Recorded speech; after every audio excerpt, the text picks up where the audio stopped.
Hello, everyone. Welcome to the undergraduate webinar series, an interactive online platform connecting high school students to the Ashoka community. Thank you all for joining us today for the webinar on undergraduate admissions. Since the deadline for round 3 admissions for Ashoka's undergraduate program is just around the corner on 12th of April, we want to help answer any queries that you might have. My name is Neha, and I'm a part of the outreach team. And joining me today are Benrilo Kikon and Madhuri Lalwani from the Office of Admissions at Ashoka University. Thank you for joining us today. Together, we will be addressing some of your queries on the Ashoka undergraduate admissions process. But before we begin, I would like to inform our audience that you do not have to wait till your 12th standard board marks are out or CUET scores to apply. You can get a confirmed offer of admission and even get financial aid before your final board results are announced. So now, without further ado, let's get started. Audience, please begin to type out your questions in the Q&A box on your Zoom screen, and we will take them up. So I'm going to hand it over to Benrilo and Madhuri shortly, but starting with our first question of the day. So we'll start with you, Benrilo, if that's okay. Yes, so let's begin with, is there an application fee for the undergraduate program? Right. So we just want to clarify this for everyone that there is no application fee to apply to the undergraduate program at Ashoka. Everything is free. You just have to go on to the website, click on the link to apply, fill up the application form, and then submit. There's no fee at all for any of the tests that we offer as well. So please do not worry about any hidden costs while applying for your undergraduate program. Absolutely. Madhuri, would you like to add anything? I think good, right? I just wanted to add to that point that the entire admissions process at Ashoka University is online. So from start to end, every aspect of the admissions process will be conducted online, right? Even if you are shortlisted for an interview. So moving on, maybe Madhuri, you can take up this question. So who can apply for financial aid at the university? And a follow-up question would be, how much aid can one expect to get? Okay, so anybody and everybody who is getting through the office of admissions process can apply for financial aid, and the financial aid form is enabled only after students receive an offer. So I do also want to restate that, even if, let's say, you might have checked the sample form, it may seem daunting. Do know that this is a process you need to worry about only if you do get an offer, and especially after that. So we highly encourage everybody to know that, anyone and everyone who gets an offer from us can apply for financial aid. You can get from anywhere up to from 25% minimum tuition. You can get financial aid on that, or an entire 100% on tuition and residence, which means a full fee waiver. Right? Yeah, perfect. And just a follow-up question on that. Does the financial aid received depend on the student's merit? No, definitely not. So the financial aid that we do have for students is completely on a need basis. We do have some merit scholarships that you can look at the website for, but do note that that process is entirely separate. And the financial aid process that we do have that's open to all students is definitely on a need basis. Yeah. Perfect. Yeah. So maybe Benrilo will move on to you. So can I apply to Ashoka University without my 12th standard board marks and still get a confirmed admission? Yes, the simple answer is yes. You can apply to Ashoka with your without your 12th board marks. There's the option for you to write your predicted scores. So you can fill up your own predicted scores based on how you have performed over the past year. Also, there's the option for you to upload school predicted scores for your 12th. So if your school is offering your predicted scores for your 12th, you have the option to do that. And for boards like Cambridge, the counselors will be sent a link where they can upload your predicted scores. So your admissions, your application form, your assessments, your interview, everything will be processed without your 12th grades. And you will definitely get a confirmed offer of admission if you go through the entire process and if you are selected. So you do not have to worry about not having your 12th grades or anything like that. A simple self-predicted score will also suffice. Yeah, so just to add on to that point, The round 3 deadline is on April 12th, so you can apply without your results. You don't have to wait till next month, for your board results to come out and still get a firm offer at hand, right? So next question, is the CUET mandatory to apply to Ashoka? Madhuri? Yeah, sure. So the CVT is not mandatory. That is the simple answer. The reason we do take it helps us understand the holistic performance of a student. So it's always great if you do have it. But if you don't, that should not deter you from the admissions process. And we highly encourage you to apply. In any case, we have had certain situations where students think that they may write the CVT, in which case you may just receive an email from us at a later date by the time of CVT results. And even if you haven't written it, at that point, you can indicate that, you have not given your CVT. So I do want to just restate that the CVT is not mandatory and you can do your admissions process without the CVT scores or preference, right? Yeah, perfect. So I just wanted to add on to that and reiterate, there's no external exam a student needs to write, like a CUET or JEE, to apply to our university. We have our own in-house assessment called the Ashoka Aptitude Assessment, which we will come to in the next question. So please note that all we require are, your 10th, 11th, 12th predicted scores and to fill out the rest of the application form and all the components there and appear for the assessment. So following up on that, what does the AAA entail, the Ashoka Aptitude Assessment, and how as a student can I best prepare for it? Benrilo, maybe? Yeah, sure. So the Ashoka Aptitude Assessment will take place after you submit your application form. You will be sent an email with all the details. Now, the AAA, which is the Ashoka Aptitude Assessment, it will consist of 40 questions, which will cover both your critical thinking and problem-solving questions. And they will all be MCQ, multiple choice questions. So you will be given 90 minutes to do that.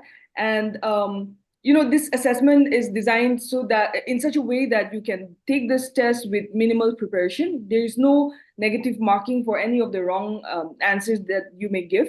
And so it's divided into two parts. One is the problem solving skills and then the critical thinking skills. We also have the sample question paper up on our website.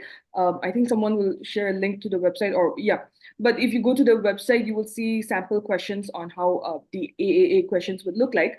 So apart from this MCQ type of questions, you will also get 2 prompts to write an on-the-spot essay that you will have 30 minutes to do that. And for the on-the-spot essay, we just want to check how you engage with the prompt, how your critical thinking skills are, and how creative you can get with writing stuff on the spot.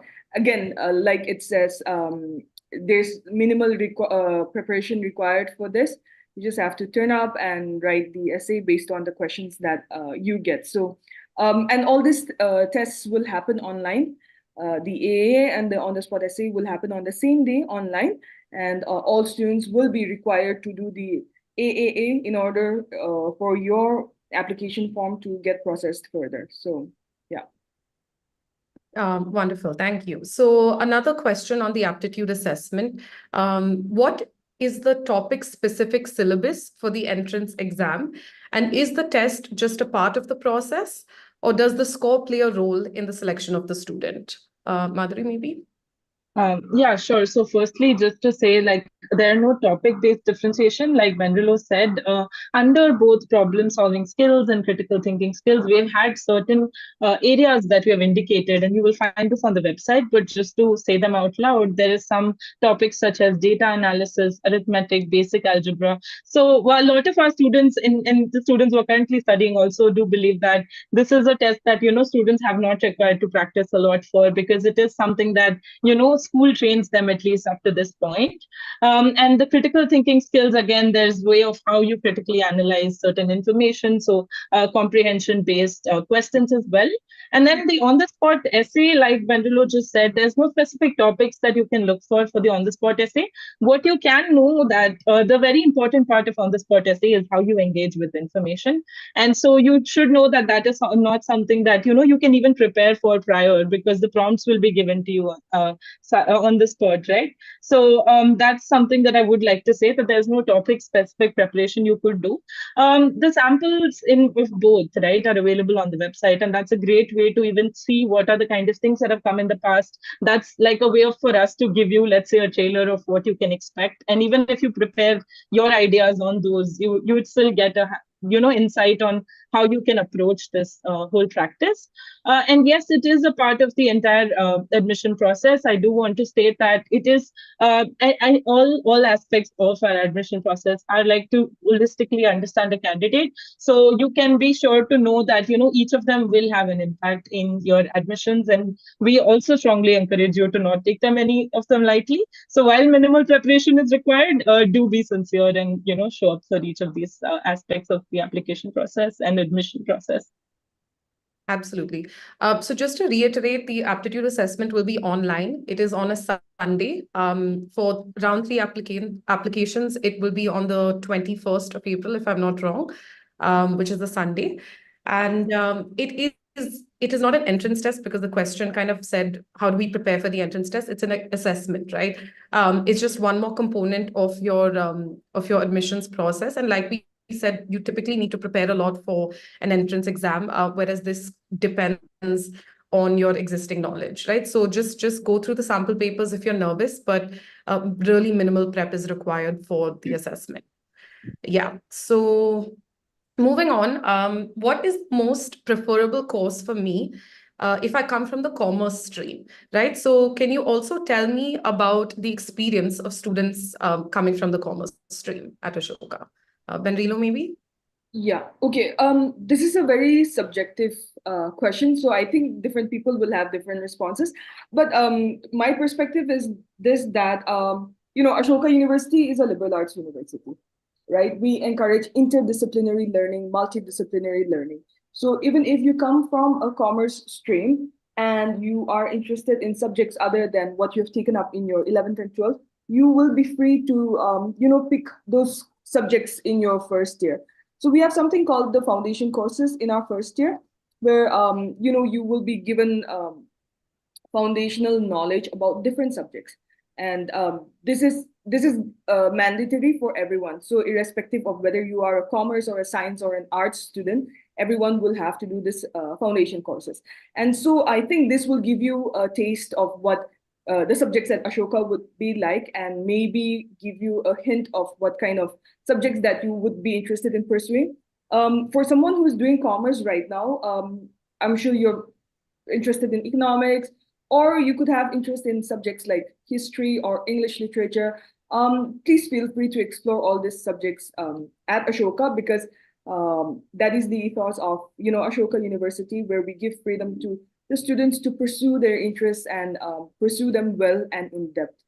What was the second question? Sorry, Neha. Yeah. So can you also tell us about the experience of students coming from these backgrounds, commerce Oh, backgrounds? right.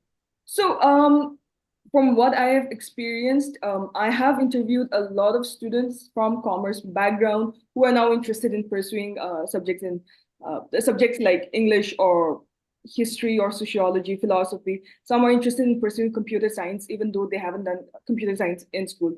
So, there's a lot of variety in what the students would like to do. So there's no specific answer as to what a commerce student usually picks, but it all depends on the interest of the particular student and what they would like to pursue. So yeah, Madhuri, if you want to add anything. Yeah, I can add that there are certain, and just in the line of mixing subjects and looking at them in a more interdisciplinary manner, we have some interdisciplinary majors that have been of interest to commerce students. These are economics and finance. We also have computer science and entrepreneurial leadership. So I think some directions for you to look at even on the website and what each of these departments are doing. I think entrepreneurship is a great option because it gives students like that hands-on sort of approach of like putting their economics and theoretical sort of conceptual knowledge in hand with like sort of working on businesses, right? And doing that in your undergraduate. So I think that is something that I've seen students really gain from a lot as well. So just to take a few names, these are something that you can look at. Yeah, perfect. Also, just to add on, I want to mention that we do have a minor in entrepreneurship at Ashoka, where we do have very relevant and up-to-date courses in business management, how to start a business. So that is definitely something you can look into as well if you want to traditionally look into more commerce-related subjects, right, as a student. So following up on the foundation courses, we briefly touched upon that. Can someone just tell us or shed light on how long the foundation courses and how many we offer at the university? And is Okay, it so all students have to take them? Yeah. yeah, sure. So all students have to take them essentially in your first year. The order in which different students take them will be different. But you could, there would be one of your like semester long courses. The format is the same as other courses. The idea is that they go on, a lot of students try to finish their foundation courses in their first year. And the reason is that you declare your major at the end of third semester. So you do want a lot of experience of any kind of subject and most kinds of subjects, right? At the collegiate level, to also have insight on, is this something you want to do at the college level? Is this something you can see yourself have a career in, right? So the foundation courses in that sense would be similar semester long courses. They set the base, as the word foundation will suggest. But it's something that you can anticipate doing in your first year. And I think the next part of your question was what exactly? So did you answer if they were mandatory for all the students and Yeah, how they are all foundation? foundation courses are mandatory for all students. Yeah, Yeah. and they will be taking all of them in just different orders. So let's say your priority would be to finish them in your first year. Yeah. Perfect. So a little bit more on the courses offered at the university. So how flexible are we in the courses that we offer in terms of majors and minors? The student that's kind of asked this question is confused and unclear about what major that they want to pursue and what career path following that, right? And it would help if I have the chance to explore multiple options. I think we already did shed light on the second half that the first year really allows you to explore. But yes, if someone could add light on how flexible the courses are and, how can I choose my majors? Right. So I think during your first year, when you're doing your foundation courses, you will get an idea of what kind of major you would like to explore. So, like Madhuri said, at the end of your third semester, you will have to declare your major. And in terms of flexibility, it's quite flexible. You can pick up any major that you would like. But for certain subjects like economics or computer science or physics, you have to get a certain grade at some of the foundation courses that you are doing in order to qualify to major in those subjects. So, for example, if you're interested in economics, just make sure you go to the discipline specific policy, see what they require, make sure that you get through calculus. And I think there's another subject that you have to get a good grades in to be able to major in economics. So there are certain requirements. It's not like everyone who wants to do economics will do it. You will have to get good scores in those subjects to be able to major, but you do have the freedom to choose whichever one you want. Also, the fact that we have interdisciplinary majors. So in case you want to change your major later on, I think there will be some flexibility there based on the credits that you have acquired so far. Madhuri, if you'd like to add anything. No, I think you pretty much covered everything. But just like Vendela was saying, that because there's a minimum requirement, what that does mean is I would honestly like deter students from worrying about these granular details at this stage, simply because once you do come to campus and if you do get an offer, you have a thorough academic orientation. And that's when you go through all of these details of what are specific subjects that you might be interested in. So I feel like because the Ashoka model allows you a lot of room to move and probably be able to switch majors when required, your current way to approach it, I think personally, would be to have your intended sort of majors, have an idea of what are things you might want to explore, and maybe you can prioritize exploring some of these in your first semester itself. So that gives you a lot of insight in how you're taking steps ahead at Ashoka. Perfect. Thank you so much. So let's just go back to, there are a couple more questions that have come up regarding the assessment. So do select applicants receive a link for the AAA, or is everyone who has applied to the university supposed to appear for the assessment? Right. So everyone who has submitted their application form will receive a link to the aptitude assessment. Just make sure that you check your spam folder as well, because sometimes students tend to miss out on the important emails that goes out from admissions inbox, because they might not have saved the admissions email ID in their inbox. So sometimes it could go to spam. So please check your spam folder as well, because all important information regarding the link. I think you'll get a demo link as well, just to check whether your PC is compatible with the link that we'll be sending out. So all these tests will be done before the actual test. So just make sure you keep an eye out on your registered email ID. So whichever email ID that you have used while filling up the application form, you will receive your all information there. Yeah, perfect. And the follow-up question to that is, what is the date and time that I will write the aptitude assessment and on-the-spot essay? I can take that. So, as Neha already spoke about, that the assessment always happens on a Sunday. This is to make sure that all our students are available and there are no other school or academic commitments that, come in your way of taking the assessment. So, the assessment that you will be doing will be on the 21st of April, and it is on a Sunday, and you will be doing both the tests. And I think we also spoke about the time limit. It's 90 minutes for the AAA and 30 minutes for your OSC. So just know that it would be like 120 minutes of your time. I'm sure you can take that out on a Sunday. Yeah, absolutely. Thank you. So there's a question come in about a student that's probably going to be taking a gap year after their 12th standard, right? So would I be selected even if there is a gap year after my grade 12? And what are some of the various things, the admissions team would look at in a gap year student's application? Right. Right. So yes, definitely we will, if you've done well in your 12th, in your Ashoka aptitude assessment and stuff like that, in your application form, if you're shortlisted, of course, we will definitely consider, a student who has taken a gap year. It's not like we discriminate them just because they have taken a gap year. I mean, the whole admissions process is very holistic, as we keep on saying that. So we try to understand the student's background and reasons for why a student would take a gap year. So considering all that, we definitely consider gap year students as well. There are a lot of students at Ashoka presently studying who took gap years after their 12th, tried to discover things that they liked, and are now studying at Ashoka. Some of the things that we look for in students, not just gap year students, but students generally, is how they have engaged with things that they are interested in. So it could be academics, it could be other non-academic stuff, but we want to see your level of engagement, your passion for such topics, academic or non-academic, and the way you have pursued them. So, and also especially for gap year students, since you've had 1 year to sort of explore interests, we would like to see how well you have pursued those interests and the depth of commitment that you have for such interests. Yeah. Perfect. Yeah. So as mentioned on our website, we've touched upon this already, that we have a need-based fee waiver. Is this only for certain students that come from certain, various different income categories and backgrounds, or how can we just elaborate on how financial aid at the university works?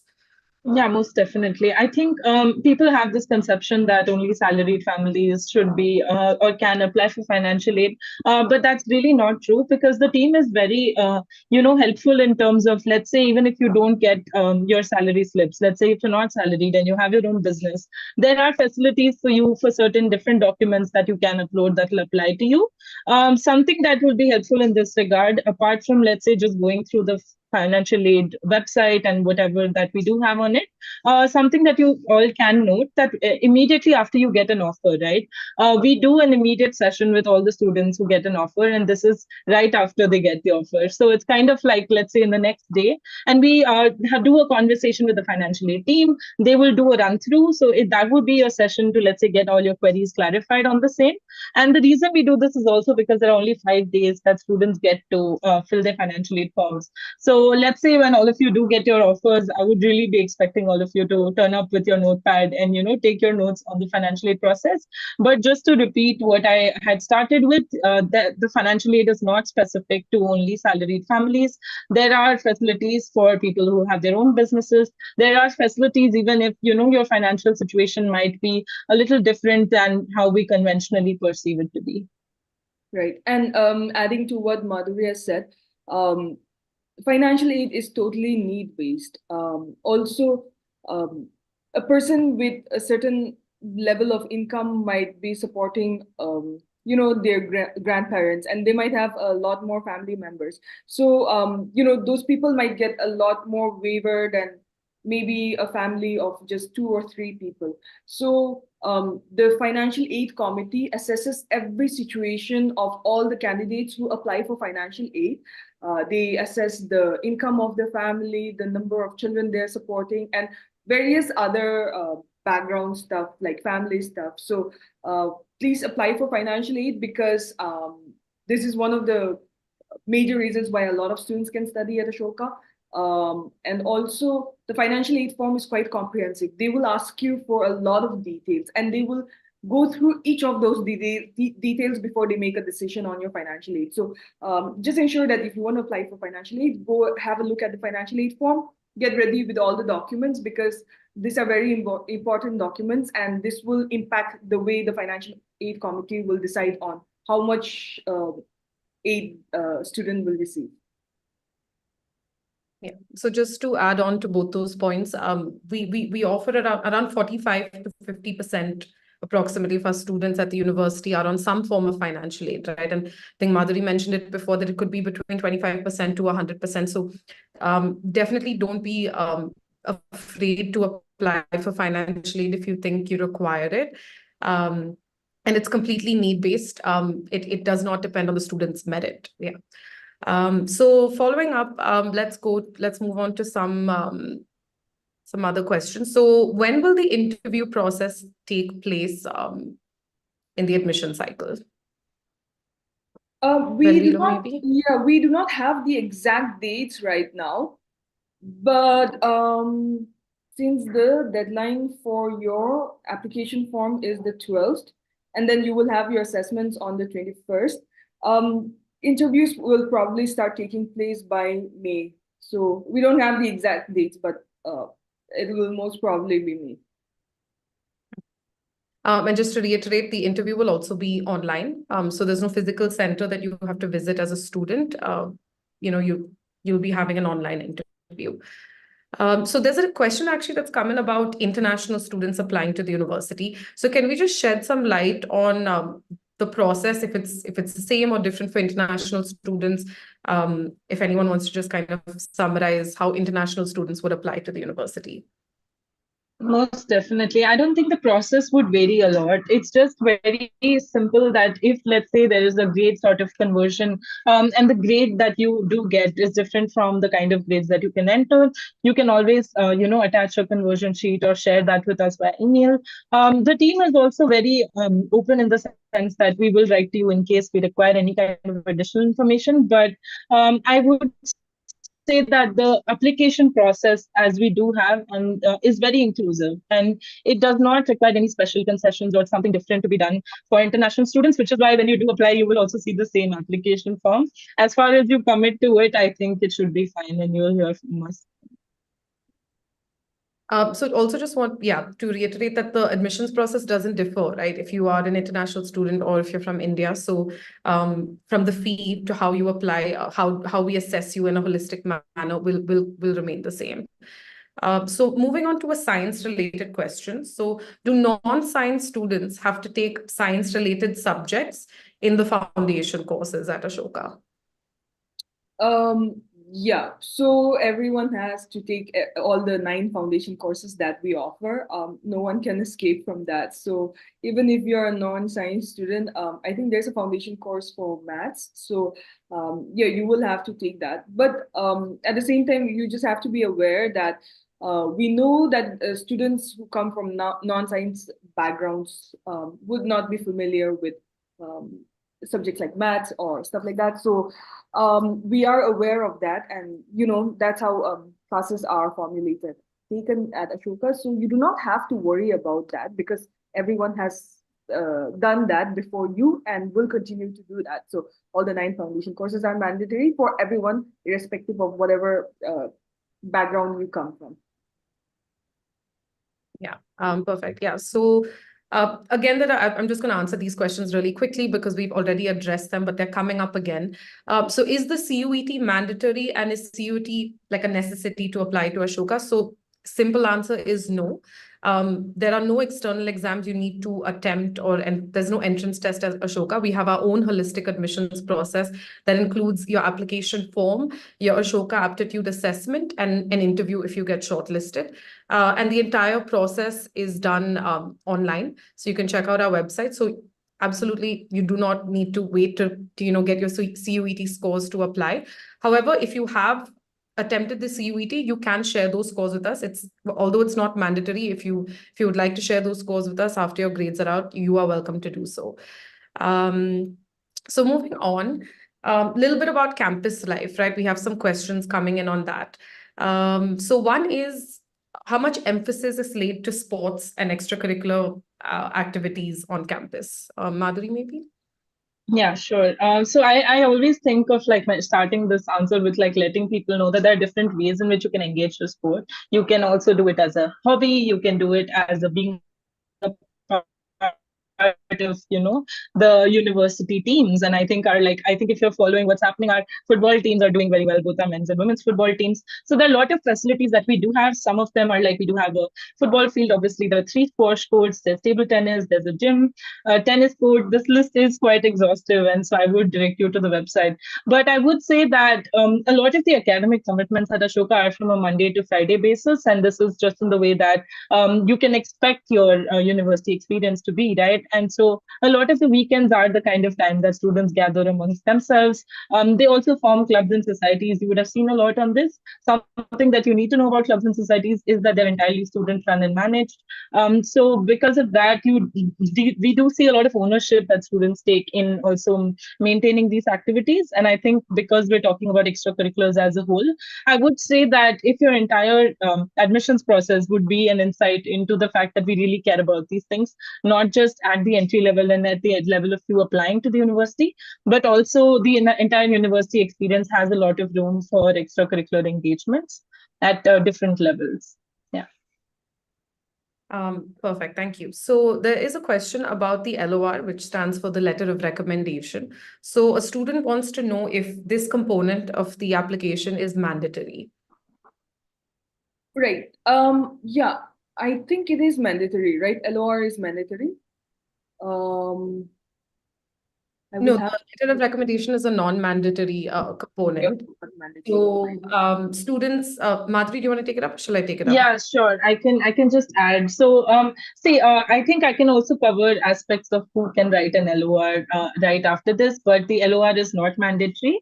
And the reason it's non-mandatory is because we understand that students may come from, let's say, certain kind of education backgrounds, or even, in the way that you may not have engaged with anybody in a professional capacity in a longer period. For example, be it internships, be it, classroom experience where you don't have a professor or teacher who's ready to write that for you. We totally understand that. And in that case, we will consider all other aspects of your application.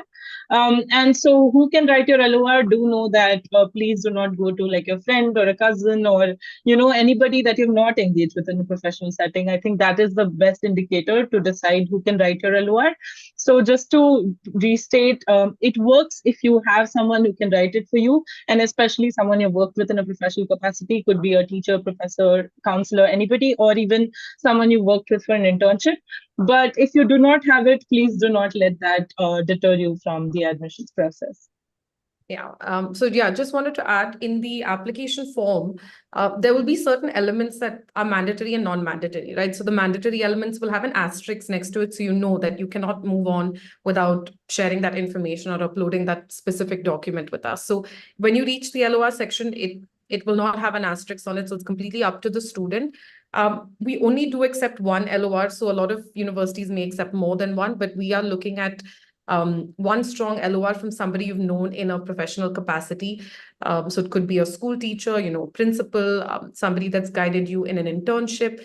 But yes, it's absolutely non-mandatory, to just reiterate. So if you're unable to find someone that fits the bill for your LOR, that's absolutely fine. You can still submit your application without it. Right. So just while we're still talking about the application and various components of it, considering, academic scores, the extracurriculars, essays, aptitude assessment, we have several components to the application form, right? So what is the ratio split in terms of the importance given? This is a very common question we get all the time, and students kind of want to know how to prioritize what's more important in the application. So can anyone take that up, please? Yeah, so all aspects of the application form are equally important. We want to see how well the student engages with both academic and non-academic sections of the application form as well. Also, we want to see how careful you are while, filling up your application form also. So even the personal details like your parent guardian details, your personal sibling details, we just want to see how thorough you are. So just be as thorough as possible in all sections of the application form. We want to see how well you have engaged with your extracurricular activities. So please tell us what you have done, the books that you like to read. Also, the essays are also equally important. So, make sure that you write the essays yourself, because if you get shortlisted for the interview, some of the interviewers might ask you about the essay, and if you have not written those essays yourself, you might find yourself in a pickle. So make sure that the essays are written by you. Make sure that all the information you provide in the application form are correct, and that you provide us honest, responses to all the questions that we ask in the application form, because each section is equally important. So we can't say which one is more important than the other, because we assess everything with equal importance. And just to add, I think there are some sections that are comparatively more objective, right? Something like Bendralo just said, there are books that you've read and activities that you've done, or even how you've performed academically so far. But there are subjective sections where you can really describe how you engage with these activities, or you can talk about your essays. So even compared to like your AA and your on-the-spot essay, right? So the assessment is a lot more objective, but there are subjective aspects. So do know that thankfully you're doing one thing at a time. So hopefully we are hoping that you're on your best behavior and you're giving it all for each of them, right? And so definitely all of them are equally important, but you do understand that there are different ways of understanding you and different ways of assessing you as an applicant. So do not think that any one is more important than the other. Yeah. Perfect. So since we touched upon non-academic engagements, right? A student is kind of asking, because in the application form, there's a section to upload attachments, right? So they have participated at a national level in some sort of sport, but they have not yet received the certificate for participating, right? So what do I submit instead as proof of this extracurricular activity? Something that would add value would be maybe a letter from your school, from your principal or your teacher. But if that seems impossible right now to get hold of, you can just upload a document telling us that, you have not received the certificates yet, because I think the certificate section is mandatory. So just upload a document telling us that you haven't received the certificate yet. But if possible, a letter from the school will also be very helpful. Yeah. So just to add on to that, in general, with your non-academic engagements, we understand that for a lot of students, sometimes it's difficult to collect and get certifications from the school, or there are delays. And you could have hobbies and interests that necessarily don't require you to have a certification, right? So that's absolutely fine. You can upload even a link, for example, if it's a blog, you could upload pictures or videos, any sort of indication that you've participated in this activity, and for us to just understand what you've learned and gained from these experiences, right? So it's absolutely fine if you cannot access those certificates for some reason, but if you have access to them, then please do share at least one or two with us. Moving back to the assessment, we have a couple more questions coming up on that. So the first question is, how will it be conducted online, right? What is the setup from the student's point of view required to attempt the assessment smoothly? So the assessments need to be taken on the laptop, and I do want to state this just so you can make some arrangements for it. We do understand if students do not have a personal laptop, but that's why a lot of the communication sent to you is done way in prior, so students can prepare, maybe go to a cyber cafe, right? And so one is the minimum requirement is a laptop. The second, like Bendralo already also mentioned, that there will be a demo test. And I think for students who feel that they may be very overwhelmed by this part of the process, or they think that this might be a new portal or something that might be new experience for them, do know that the demo test essentially guides you through how you're going to navigate that portal and how you're going to navigate it on your own personal device. So that might mean that, when you're actually taking the assessment, you only have the headspace to focus on the questions and you don't have to worry about anything else.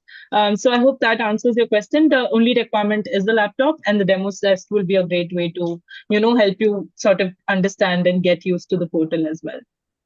Yeah, and Yeah, absolutely. in addition to what Madhuri has said, we have put up on the website general instructions and guidelines for the online assessment. So there you will see information like, how many bio breaks you can take within those 90 plus 30 minutes. You're allowed to use pen and paper for rough work, but you can't use any calculator. You should not have any person in the room next to you. You can't use headphones. So stuff like that, information like that will be available on the website. So please go through that as well, because that's really important. You will be proctored. So there, while you're taking the test, there will be proctoring going on, both by AI and by human proctors. So you will get warnings if they think that, something's not right, if there's someone sitting next to you, or if they feel that you're using your mobile phone. You will get warnings and then be disqualified from taking the assessment. So you have to be very careful, because you'll be proctored live by AI and humans as well. Yeah. So another question regarding following the aptitude assessment, how does the shortlisting work, right? Do all students that appear for the assessment get shortlisted for an interview?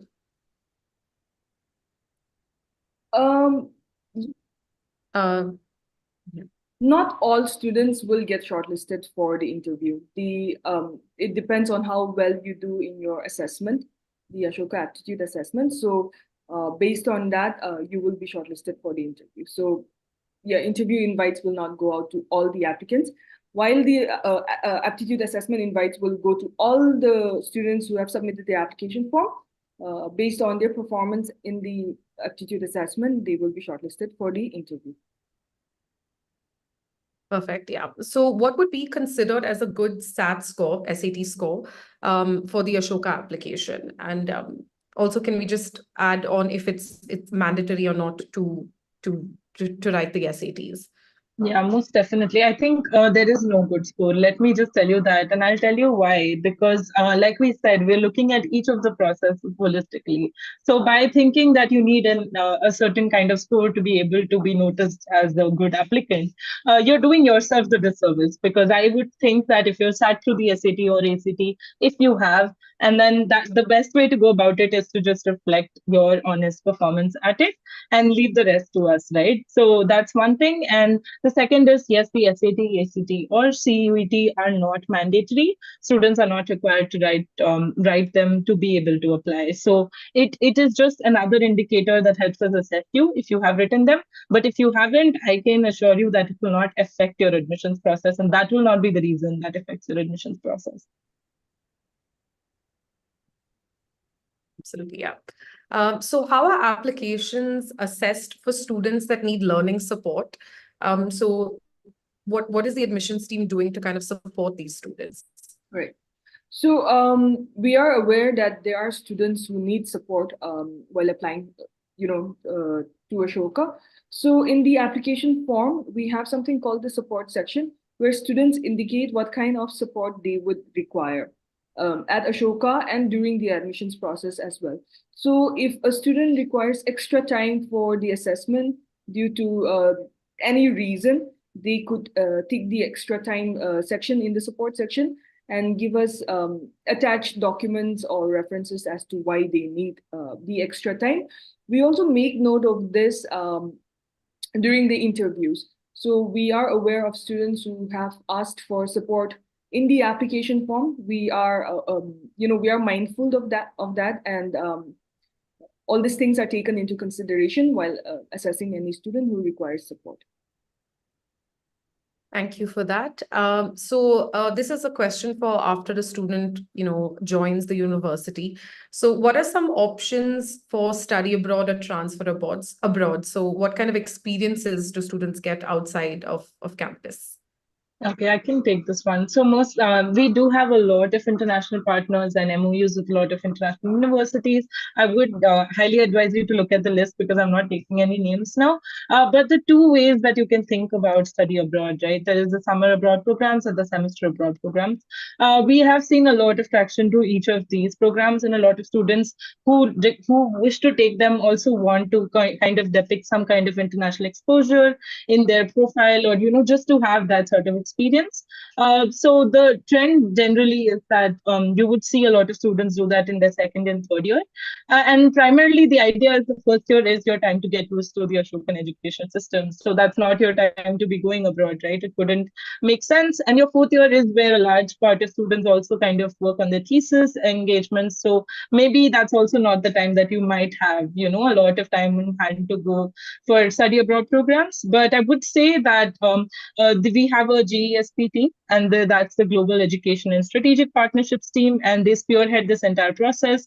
They will facilitate this by also letting all students know what are programs that are applicable to them prior, like at least a semester in prior. So you can also put in the work to maintain your academic records, to make sure that you're also, you have everything in place to be able to go, and even to apply to a program that you might like. So that would be your space to work with the GESP and get to know what are programs that are applicable to you.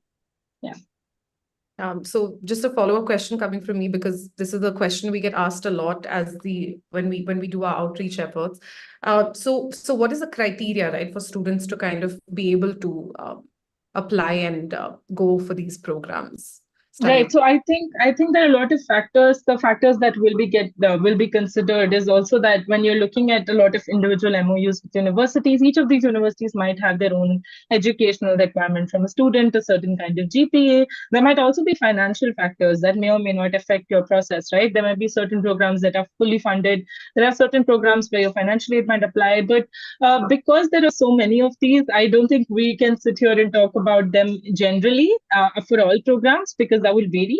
And also, I like to think that when you're looking at a university, you like to think of how this university would be a good fit for you. In the same way, when you think of a study abroad program, right? Only when you get to know the exhaustive list that is on offer for you and the programs that are a good fit for the kind of things that you like studying, I think then you can figure out the details of what are the minimum requirements that you need to fulfill to be able to apply and go for that study abroad program.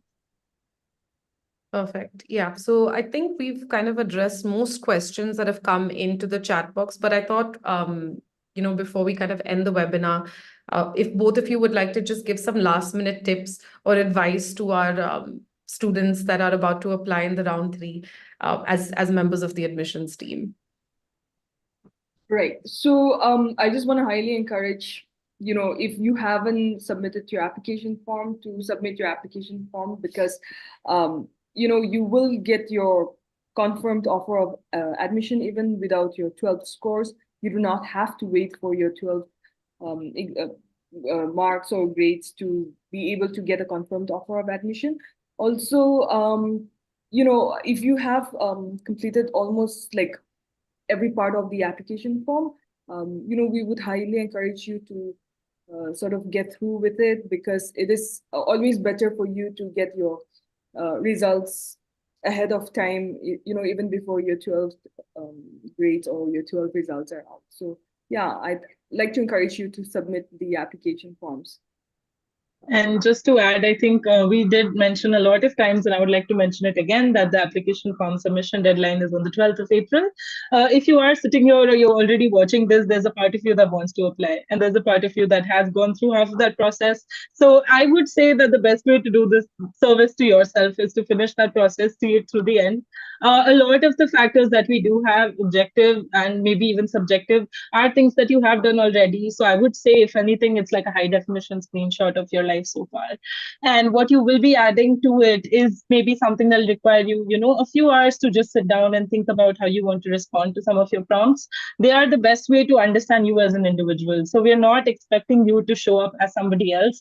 Just show up as yourself in the application process. And honestly, I think that would do you the most merit in the process. And we really take that very seriously, and we give that a lot of importance. So I think my contribution to this is only that just do it as authentically as you can. And I highly encourage everyone to apply and, complete that process also because of the clarity that I think it will also give you as an applicant. Yeah. Wonderful. That was great. Thank you so much. So with that, I think we kind of come to an end of today's session. Thank you, Madhuri and Ben. Thank you for joining us, all students that have logged in. We hope that the webinar was helpful in understanding our undergraduate program at Ashoka University. We would also really appreciate it if you could take a minute of your time. Just share your valuable feedback with us. The link to the feedback form will be provided in the chat box. Please also note that the session has been recorded, so it will be available to you on our YouTube channel in case you'd like to share it with friends or relook at some of the questions and answers. And before we end the session, once again, to reiterate to our audience that the deadline to apply for round 3 at Ashoka University's undergraduate program is the 12th of April, 2024. Again, encouraging students to apply now before waiting for your 12th grade marks to be out of CUET scores. For more information, you can either call the number on screen or visit our website or even email us at the ugapply@ashoka.edu.in. This brings us to the end of the session. Thank you so much for joining us. Please take care and have a nice evening. Thank you.